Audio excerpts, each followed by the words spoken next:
I didn't think in my life, that A, I'd be recording podcasts, but B, what I'd be talking about taxation in India. And saying it's interesting. So there's one aspect of the HEX that people didn't really talk about that much last year that we were more involved in, which is getting the repayment system changed. So you might have noticed the less talked about part of the HEX cut in that legislation was as well that the repayment threshold has been increased to about $67,000. So we've been lobbying for this.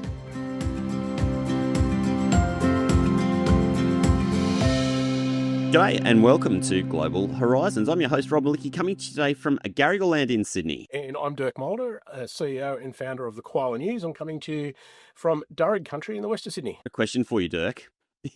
Is it already February over in Western Sydney? It is, Rob. It's incredible. Where did January go?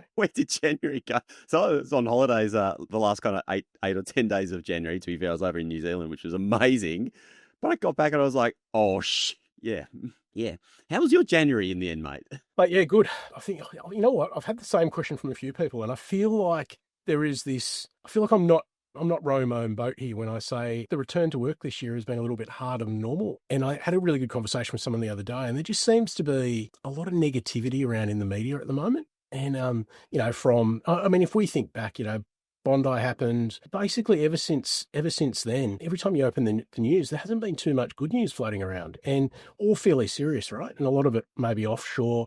The coalition can't seem to get their stuff together. There's been announcements. Like it just seems to every time it feels like a bit of a beat around the head. So I don't know whether that's got anything to do with it, but yeah, definitely still clicking through the gears at this end. Hopefully we'll get into 4 or 5 very shortly.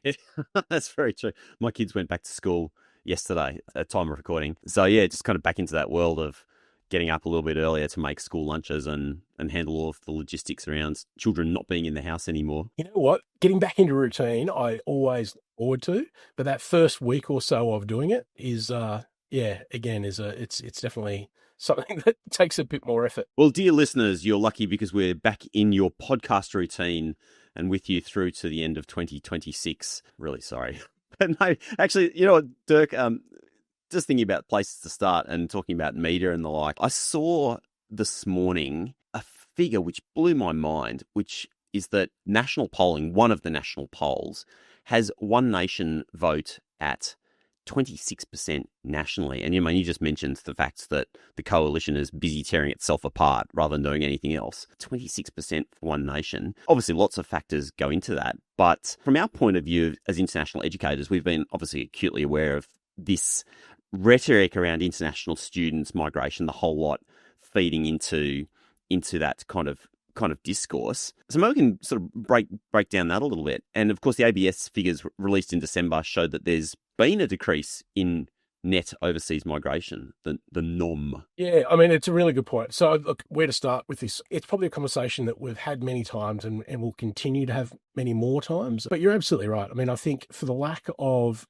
major policy differentiation between the major parties, migration seems this one area it seems to garner a response from voters that just continually feeds the cycle. So until there's another issue that pops along that trumps migration, normally it's the economy, right? And remember probably 10 years ago, every political cycle it's about the economy, stupid. I don't know where that seems to have gone because, I think, what was it, I don't want to quote the number, but there was some large, massive hole in the budget that was just discovered, 50 billion or something silly. And it just doesn't seem to have attracted much attention, which, 10 years ago, that would have been national news for weeks and weeks and weeks. But you're right, this, the coalition tearing itself apart, One Nation, obviously running on hard immigration. It's been a really fascinating time to see an issue other than the economy be the major issue in the news cycle. You're right. So I wrote a story earlier this week based on some ABS figures that I feel like snuck in. They were published, I think, on the 19th of December, but fascinating when I came across them. So the headline is, and I think the point of the story that I wrote was the community discussion or the discussion that's happening in the public area seems to now be moving away from what the actual numbers are telling us. In the ABS release, there were 4 key points, and they are: net overseas migration was 306,000 in 2024-2025, down from 429,000 a year earlier. So that's a pretty big decrease in terms of overall at a top level, which is great. Migrant arrivals decreased 14% to 568,000 from 661,000 the previous year. The largest group of migrant arrivals was temporary students with 157,000. So we occupy about 50% of that, a little bit under 50% of the total nom. The big one for me, though, and this is the one that I've always kind of gone on about post-COVID, and when you calculate the nom, migrant departures increased 13% to 263,000 from 232,000 departures a year earlier. Mate, this one's a really big one for me because I think what we're seeing is a longer lag from COVID in departures. And the rationale that I use is students have come in. We've obviously had students come back as well post-COVID. They're seeing out their degrees. And people have probably thought, well, yeah, at the end of their degree, they'll go home. We've probably forgotten that those students, a lot of them will apply for the graduate temperate visa, and they go home after that. So we're probably now in the period where we're going to see increasing levels of departure, which then balances out that nom. In the story, there's a beautiful graph, as there always are with the ABS, and you really see that nom hitting its peak a couple of years ago and really starting to tail off now. Now, the question then becomes is, as we manage this, or as I don't want to use the word market, but as the numbers even themselves out, where will that come back to? And what were the forecasts on that versus the conversation we're having now? So my view still is that we've still probably got another 6 to 12 months to go before we start, this time next year, it'll be interesting to see these figures again. My view is that they will continue to decrease based on a tightening it up front. And we're still going to see that bubble come through from, the couple of years post-COVID, but we'll definitely start seeing a tailing off from the upfront, and we'll see an increased departure point, which should bring that nom back down. Now, again, students, while being 48% or just below 50% of the total nom, that's one cohort, but we're seeing other areas across that nom calculation that are actually increasing. So again, working holiday makers, arrivals from New Zealand and New Zealand citizens, all of those areas continue to hold, if I can put it that way. So it'll be interesting to see the impact of that. And, it'll be interesting to see how that conversation goes. And what we need to be doing as a sector, again, more and more, is talking about this isn't just a one-line migrants, they're taking houses. All of that's been proven or being disproven. We now need to start saying this is, in my view, for the want of a better phrase, under control. We've seen a ballooning post-COVID, but seeing that actually start to transpire into lower numbers. So now the question then becomes does that conversation then go into, well, it's still not enough, which I suspect it will. If you think about the conversation between the Liberal government and the Labor government the last election and continuing and the rhetoric coming from One Nation, they're clearly saying it's not enough. The Labor government saying they're doing lots to curtail it. So watch this space, but it's definitely a continuing area that I think is going to feed the news cycle for at least the next 6 months, if not longer. I can make a pretty obvious prediction about what's going to happen on the political front. The Labor Party will be out there, government will be out there saying, look, we've cut this by 20%. And then opposition and One Nation are going to be out there pointing to the pure numbers, being like, there are 400,000 people. You know what I mean? Like, they're just going to play both sides of the statistics as they want to do. But clearly, while immigration coming down, people are going home. And this, mate, you've been saying this for like 2 years. On this podcast, people come, they study, and most of them go home. And those that say, let's admit it, as a country, we want them to stay. This is the kind of the craziness about it, right? Like, later on in the podcast, we've got the president of CAPA on, and I'm sure he's going to have a view on areas of skill increasement from postgraduate studies. So the fascination of all of this is we know, and if we think about the Australian of the Year's response around, people going into STEM, like we know that over the next 5 to 10 years, we're going to have massive labour shortages in areas that we really, really need to develop, and particularly in that STEM area. And yet we seem to be wanting to cut our nose off to spite our face at the front end of it. And it's not a holistic discussion. It's something that, again, I try to get through in my story, but is probably something that I've been spruiking for a long time, is just about the numbers. We need to have a holistic conversation about what's the system that we're wanting out of this. We're bringing these super smart people on the shore, particularly in postgraduate areas. Are we utilising that capability, or are we not? And we need to be having that as a broader conversation, not just students take houses. Students take houses is a three-word grab Yeah. Dirk. Unfortunately, that really resonates. No, Glad you mentioned our guest coming on later, Jessie Gardner-Russell, National President of the Council of Australian Postgraduate Associations, essentially the president of the Association for Associations for Postgraduate Organisations. So obviously many universities, most I would imagine, have a postgraduate association. Capita is the national association for those associations. So we will pick Jessie's brain a little bit later.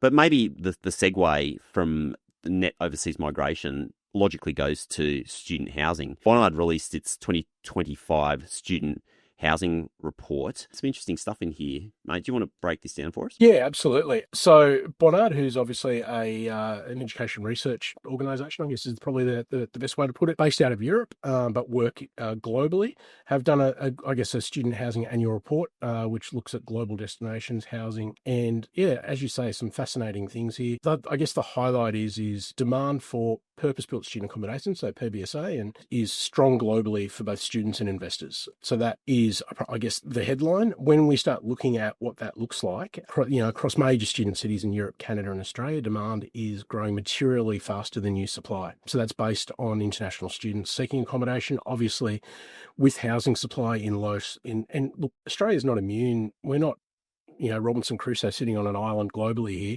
Housing supply in major countries is all, I don't want to use the word dwindling, but is at the lowest levels it's been in a long time.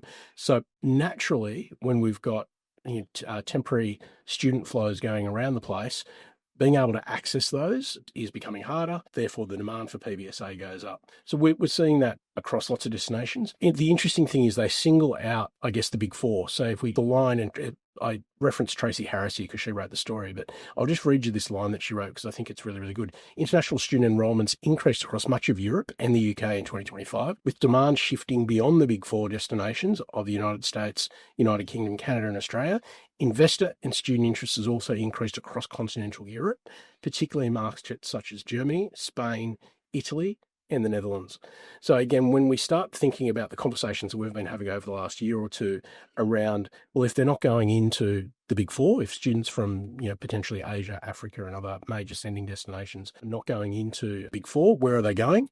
Well, we're now seeing more and more evidence, market-based evidence, not just student enrolment numbers around Germany, Spain, Italy, and the Netherlands. So continental Europe. We've spoken about Germany so many times about the increases in international student enrolments in Germany, particularly in English-speaking courses that they're putting on. Again, the market then follows that. So we're seeing that, and it's a fascinating area to cover off, really.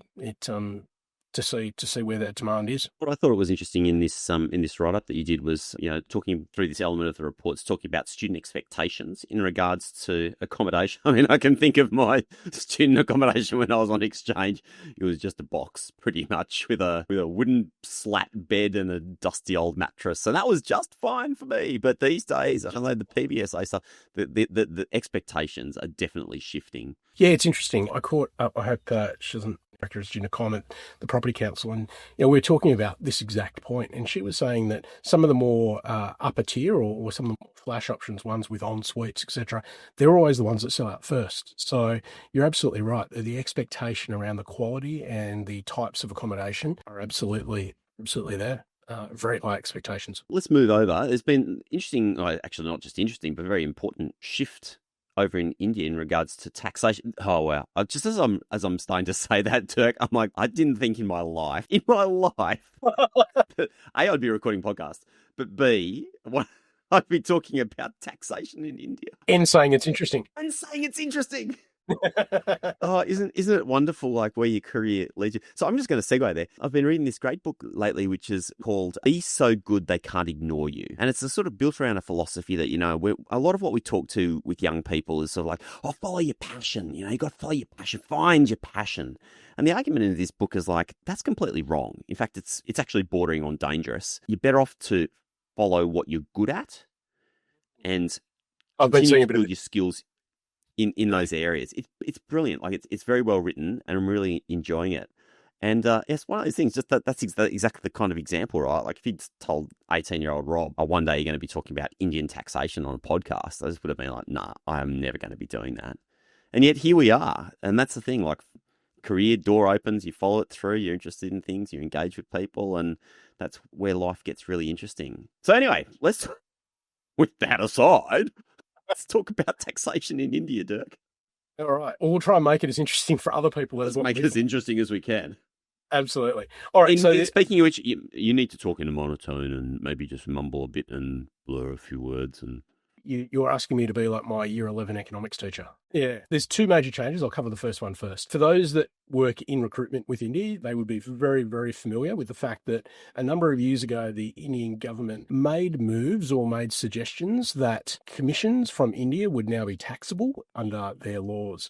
And it was a big issue. It's been a big issue. It's been up and down, and in, I don't want to say true Indian fashion, because that's probably not right, but in an overseas jurisdiction fashion, it's been very hard to navigate. It's been a bit opaque, and we haven't really figured out, is this going ahead? Is it not? What's the deal? Earlier this week, the Indian government in their budget has essentially determined that education commissions look like they'll be treated as exports, which is great news, which means they will not be subject to GST. So I think there's probably a lot of people around the Australian, well, not just the Australian education system, there'll be anyone involved in international education in India or related to India from abroad will find this great news. So the fact that it's being treated by exports and GST won't apply means that there's going to be a cost reduction in a lot of parts, which is fantastic. And that cost reduction and that clarity means that, I guess, the behind the scenes work on the business of this sort of stuff will be a heck of a lot easier. So that's the first point, and I think a really good one. The second point is a thing called TCS, which is called tax collected at the source. Now, this is where I really am channeling my year 11 economics teacher, because that just sounds scintillating. Channel away, Dirk. Channel away. So essentially, TCS is a tax collected by banks or authorised dealers at the time a parent or student remits funds overseas. So if you're paying for someone to go and study overseas and you send money abroad, there's a tax on that. In essence, that taxable rate up until this point it'll move from 5% to 2%, which effectively means that if you're sending a student abroad, the tax collected on that will reduce significantly for transactions abroad. So by way of example, and I thank Ravi Singh from Global Reach who explained this to me in great detail, and again, being the economics guy that I am, found on one hand interesting, but somewhat complexing, but I think this example provides real clarity. Let's say a student is enrolled in Sydney with an annual fee of 48,000. They would typically remit 31.2 lakh. Under the current rules, and lakh is 100,000, so 312,000 rupees. Under the current rule, this attracts a TCF payment of around 1.56 lakh, which is, I think, 15,000 lakh. From April, the same transaction would result in a TCS payment of approximately 62,000 lakh, substantially reducing the immediate financial outlay. Now, there's a couple of things around this. So basically, you were paying, 156,000 rupees for that transaction, that tax. You're now paying 62,000. So it's under half of what you were paying before. So that's a really, really positive thing. There is, of course, and I should mention, there are some tax offsets that the government does and whatnot, but that's just going next level economic tax guru stuff. And I don't necessarily think listeners want to hear about that. But as excited as you and I are about saving on our lack. Exactly. But essentially what that means is if you're sending money abroad, you're now paying less than half. You're less than half for the privilege of it. It's a really fascinating move, right? So I think from a macro policy perspective, India is obviously wanting to attract students into India because they're starting their foreign universities and all those sorts of things.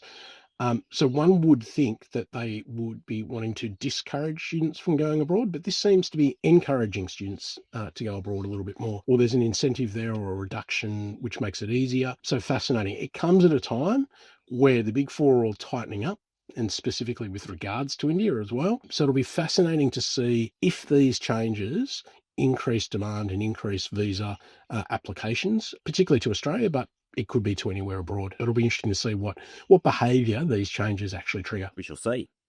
We shall. Back on local shores, so submissions for the Australian Tertiary Education Commission's legislative review, it's a bit of a mouthful, It is. Basically, like there's the whole process of them reviewing legislation and taking submissions and the like that has closed. And Tracy's written this up for the koala.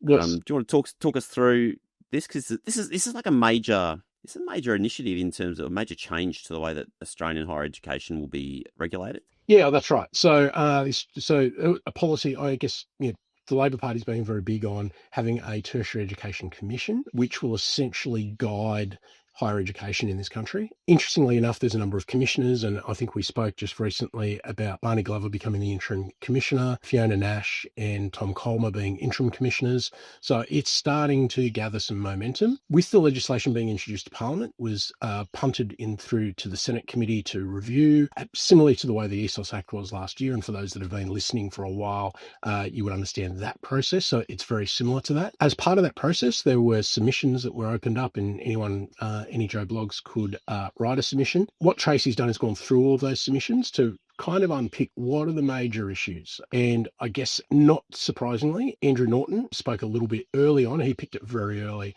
around there seems to be this function within ATEC. And again, there's no, apart from this, which is ATEC setting essentially caps for Australian universities for international students, it doesn't seem to have anything else to do with international education. There's no international education commissioner, but this seems to be the one key point. So as Tracy points out, that's probably the biggest issue that people point out in terms of, well, if ATEC are doing this, how are they doing it? There's reference in the bill to at the minister's advisement, I think is the word.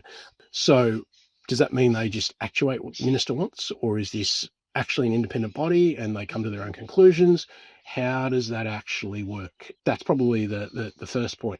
Rob, shall we bring in our guest? Yeah, let's do it. Our guest today is Jessie Gardner-Russell, who's the national president of CAPA, the Council of Australian Postgraduate Associations. Jessie, welcome to the pod. Thank you so much for having me. It's our first time on a podcast in a couple of years, so it's a real pleasure to be here and also talk about the work we've been doing across the country. Jessie, on the Global Horizons podcast, we love our listeners to, I guess, get to know the people and the personalities that come along. Let's just start with a really easy one. Tell us a little bit about yourself and how'd you what are you studying? What do you like doing out of student sort of work? And how'd you get involved in CAPA? There's a long story and a short story, but I'll start with the easy bit, which is that so I'm currently doing my PhD at the Centre for Eye Research Australia, which is affiliated with the University of Melbourne. So I look at how to help people recover their vision after stroke and how the blood vasculature, how the blood flow talks with the nerves in your eye to make sure you've got enough energy to fuel your vision. And we don't get guys like you along very often, so this is really insightful. I've made it sound a lot simpler than it really is. I barely understand it myself. In fact, most people probably barely understand it, but it's definitely a growing area, and there's a huge number of people who have a stroke in Australia. About every 11 minutes, someone has a stroke, and of those people, somewhere around 37% have what's called an eye stroke or retinal stroke, and as a result, they lose part of their vision. And so, what we're looking at how to do is how to get that blood flow working properly, so that way we can help stop their vision from worsening and maybe even get it working better. Oh, wow, that's fascinating. Phenomenal. So you're obviously Melbourne based. You're a Melbourne boy originally, or? No, I'm actually originally from regional Victoria. So I grew up in, if you've heard of Wangaratta, it's not really the smallest town, but if you talk to people from overseas and you say, I look from a place with 24,000 people, they go, wow, that's a village. But I originally grew up in Wangaratta all throughout high school, primary school. My mum's a teacher, and I was initially actually going to go do computer science. I used to work in IT and ended up at University of Melbourne. I hated computer science in first year. I was then going to go swap into history, but then found biochemistry, ended up majoring, looking at sort of protein structures, that kind of stuff, and eventually did my honours looking at stem cell research, and then didn't get the grades for a PhD. So I did my master's and grinded out my grades in a Master of Biotech, which is looking more at the business side of science and how do you actually turn your discoveries into something on the bedside, and the commercialization side. And during my time in my master's, I got involved in more closely in student leadership at the University of Melbourne Graduate Student Association, which is the largest postgrad body, postgrad campus-based body in the country. And I was fortunate enough to be elected president for 2 years in a row, and then later as general secretary. And during that time, it was really good being able to actually take some of what I've been learning in my master's, which is more the business, admin side, and apply that to our organization, and help reform what our body was doing and grow it, and also really focus on the advocacy side. That was really important to me, particularly for me. Food insecurity has always been a big issue. I myself suffered from food insecurity my first year of university. So I'm skinny now, but I actually used to be like 95 kilos. and so my goal has always been to use whatever tools at hand are available to help basically combat that issue. We know now from our surveys of students that about 74% of postgrads say that cost of living is the biggest issue they face, and food insecurity really hit the postgrad body quite hard.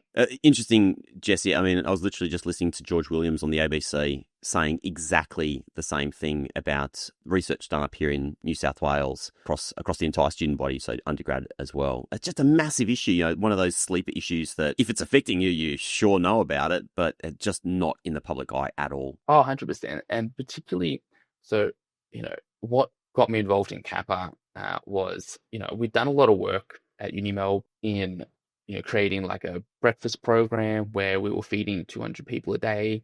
We'd also done a lot of work when it came to working with the university to help increase the PhDR, so the PhD student stipend. So because PhD students do full-time, or like if you're a part-time student, you're doing sort of a half week of research, but then if you're a full-time student, you're expected to do 40 hours a week of research. And so some students that are lucky enough to get a scholarship from the government or sometimes the university that pays a stipend, which is meant to just sort of cover your cost of living. Now, the key issue is that this stipend doesn't actually cover the living. And I don't believe your government payment that doesn't actually do what it's meant to. Oh, I know. And if you go historically, it actually used to be the equivalent of like a research assistant salary, but due to inflation and also successive governments sort of kicking the can down the road, it's now fallen below the poverty line. So as of last year, the stipend from the government is below the poverty line, and it's resulted in universities having to use their limited remaining operational funds to top up that stipend so that it can actually meet the sort of cost of living needs. It's amazing how things have changed. Rob, this is a really serious issue, but I want to talk to Rob. Mate, remember when we were in undergrad and, there used to be the 2-minute noodle joke? Everyone used to live on 2-minute noodles. But back then it was more about making a choice between, what you eat at night versus how much you spend on a Thursday night at the bar. But, that's changed significantly over, I guess, the decade or two that we've been there, where, now students aren't going to the bar and they're still faced with those 2-minute noodle challenges. Yeah, I completely agree with that. And this is one of those issues that sends me up the wall, is that because of the way political discourse works in this country, we can't have a rational conversation about what we really want for society. And the fact that sometimes we're going to need to raise some taxes if we want, for example, to invest in research, or we want to equip our students with enough resources to be able to do their studies and, get the most out of it. And to me, that just sends me bonkers that this, it gets kicked down the road because it's invisible.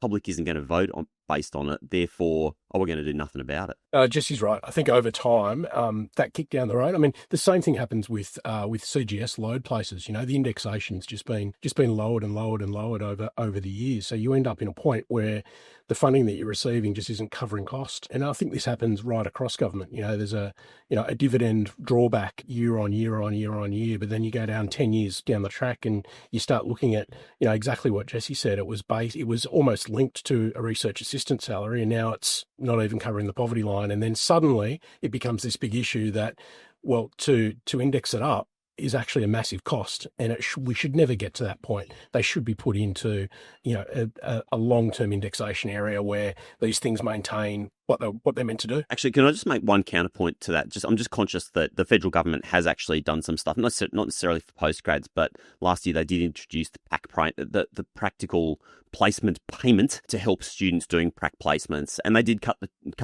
HEX debts by 20%.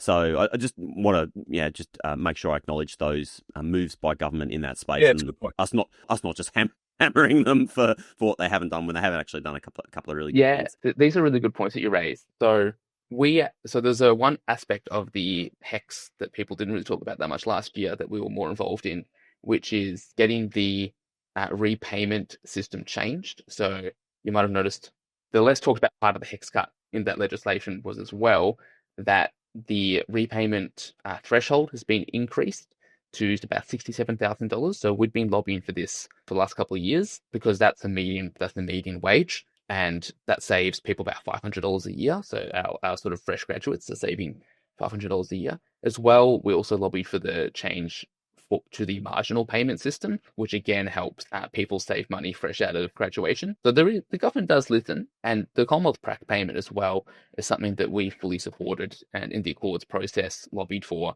very heavily in our submissions and to the government directly. And what we're trying to do now is on that front, we've identified that there's a big shortfall when it comes to the support for the students that are doing their allied health courses. That's one of the main areas of job shortages is in allied health, and these people are doing similar levels of hours when it comes to their prac placements, but unfortunately they're also in sort of the same situation as the teachers were. And so what we're trying to do is sort of get some grant funding to do a proper research project on looking at how that prac payment has helped retain students. Particularly, we know that if you're from a low socioeconomic background, if you're from regional Vic, for example, these payments make a huge difference on your ability to stay in university and complete your degree and go into the workforce. And so we're trying to understand, how these payments could help retain students from these sort of target regional backgrounds, Aboriginal and Torres Strait Islander backgrounds, and particularly for medicine as well. Women and people that live with a disability. We think that the prac payment really helps these people, and really want to help do a evidence-based investigation into how we could get this expanded. But then, one of the things though, if we let's look more broadly at sort of supporting students. For a long time, CAPA was actually founded in 1979 about the stipend rates. But something that we have just done in the last year is we started to look at, well, what is the impact of having poor support for PhD students? What's the impact on our productivity? And what we found is, and this is in our budget submission, which we just submitted on Friday, what we found is that over the last 20 years, due to this below poverty line support, the research productivity has flatlined. It's completely flatlined the last couple of years. And so what we started to look at is, well, what's its relationship with the stipend rate? Because when you look at according to the ABS, when you look at the sort of breakdown of the workforce in research, about 54% of the sort of hours in the R&D sector in universities are done by the PhD students. And so we thought, well, if the majority of this work is getting done by one cohort, obviously the professional researchers are contributing a huge amount in the design of projects, getting resources, and leading and training and teaching. But there's a clear trend that there's one part of the workforce that's doing a lot of hours of work. And so we looked at what is the relationship between the stipend rate and the productivity. And our research showed that they're actually directly linked. And we came up with a mathematical model to explain this relationship, and have now used that to forecast research productivity in the country based on stipend rates. And so we've presented this to the government, also the Department of Education, as a justification of, well, we can show, we're pitching. You can trust us. We actually do know what we're talking about. We are reasonably switched on. But looking more at what is the impact on the country of this of underpaying a key part of the workforce, and our research shows that increasing that to minimum wage would see a 15% increase in 1 year on research productivity, completely kickstart the research productivity in the country again. And we think it's, in the grand scheme of things, it's a very cost effective, it's a very cost effective solution to boosting our research, and also ensuring that we're doing the right thing by the students that are there working hard. How's that been received, mate? Are you confident that the budget submission will get some traction? Yeah, so when we showed it to the Department of Education last year, they were very excited by it, very keen. And our goal this year has been to, firstly, we're doing some media pieces to sort of promote it, get it across more broadly throughout the sector. But as well, we're looking at developing a sort of a full report where we do some case studies on the different universities to break down research productivity at different universities and then compare that with their historical stipend rate, because some universities top it up. So we're looking at doing a full report where we are taking some case studies of a couple of universities that have been topping up their scholarships and then some that have not been topping up their scholarships over the last 10 years, and then looking at how that has influenced their university, that sort of local research productivity rate, just to help really demonstrate the validity of our work, and then also show that universities do actually have the capacity to also increase their research output by supporting their students. Because for us, a really important thing about when we do advocacy is ensuring that we're coming at it from the how does everyone win? How do we help? We want the universities to succeed. We want the country to succeed, and obviously we want to be supportive, but we want to show that there's benefits to everyone here, and that in a period where a lot of people are sort of questioning universities, and there's some big challenges in the sector that have been brought up the last year, that we're here as part of the solution. We want to help. We want to help uni succeed, and we want to show with the evidence that this is sort of in our mind, this is one of the pathways to success for us all. Awesome. Jesse, that's really, really fascinating. Good luck with all that. I really hope that you get the traction on what you're doing. I think fascinating to be able to look at what those differentials are for those universities that top up versus those that don't. And if there is a correlation between output, mate, you're onto something really, really strong. So congratulations and good luck with it. One question before we probably go. Obviously, Kappa looks after all students, domestic and international. Do you see many differences between your international student cohort, their needs, issues, versus your domestic cohort and their needs and issues? And if so, can you run us through what some of those top lines might be? Yeah, so we started a whole of graduate student survey. In the first year, we got about 7,000 respondents, which makes it a very, very well responded to survey. And then we just finished it again last year and received 8,000 respondents. So a nice steady increase. And again, that's important because it gives us some statistical significance in terms of the data. And what we saw is about 67% of the respondents were international students. And there's a really big difference between the domestic and international students over the sort of career opportunities and need for career support and support in finding a job. That was seen as a very big need for an international student cohort.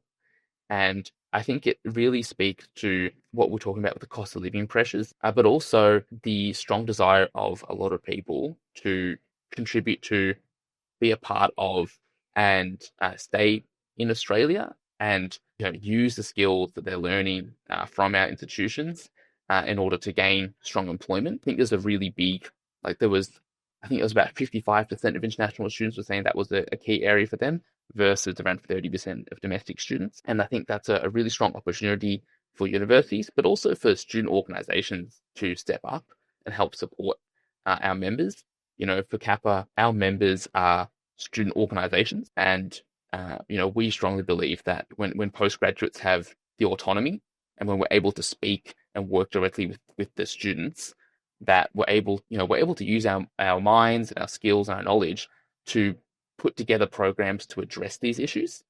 And so I think that there's a really strong opportunity there for the sector to work with postgrad bodies to help put together programs that really help prepare international students for employment after their degree, but also during their degree, and finding whether that's internship, whether that's targeted programs such as what University of Melbourne has just together with Uniqlo, which is an agreement over like graduate jobs and internship, or whether that is just through workshops and skills building to help prepare those students. I think there's a very big opportunity there. Yeah, I mean, for me, when you say that, my alarm bells go off, and all I kind of hear, I think in my mind is, the shortcomings of STEM, and particularly, I guess higher qualified people in STEM over the next 10 years is going to be phenomenal. So to be able to utilise, graduates in that way, particularly in those fields, if we don't, it's just a massive lost opportunity. So if you listen to I've forgotten the lady's name, but the astronaut who won the Australian of the Year, I mean, she was really, really big on this area and giving STEM a go and making sure that there's pathways, particularly in those areas, through to employment and being able to contribute back into the economy. It just seems like a no-brainer, right?